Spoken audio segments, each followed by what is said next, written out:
চাচা কালকে এই ঘটনাটা কতটুকু সময়ে কখন হয়েছে? বিসমিল্লাহির রহমানির রহিম। এই ঘটনাটা হয়েছে, আসসালামু আলাইকুম। এই ঘটনাটা হয়েছে নামাজের আগে, ওই জুম্বার নামাজের আগে কয়েকজন পোলাপান এইখানে মনে করবেন গোসল করবার লেগে আসার পর মনে করে আসছে 4-5 জন পোলাপান ওইখানে পার হয়ে গেছে গা।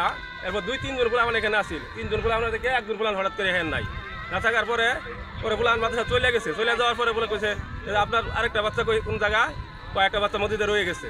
এরপরে মনে করেন এলাকার লোকজন খুঁজ পাইয়া মনে করেন নদীতে আসে কি করছে, খোঁজাখুঁজি করছে, পাইছে না। পরে এরপরে ফায়ার সার্ভিসের লোকজন আসে, এরাও ডুবাই দেখছে, পাইছে না। আজকেও মনে করেন সারাদিন ধরে। তাহলে আপনাদের মাঝে ফায়ার সার্ভিসের লোকজন, এখানে আমাদের ময়মনসিংহ চর অঞ্চলের মানুষ ফায়ার সার্ভিস কি খবর পাইলে আসে? ইনশাল্লাহ আছে। সেটাই জানার জন্য আর আমাদের ময়মনসিংহ বিভাগ থেকে ফায়ার সার্ভিসকে আমরা ধন্যবাদ জানাইলাম। তারা এরকম আসে দুবারের কাজ চলমান আছে।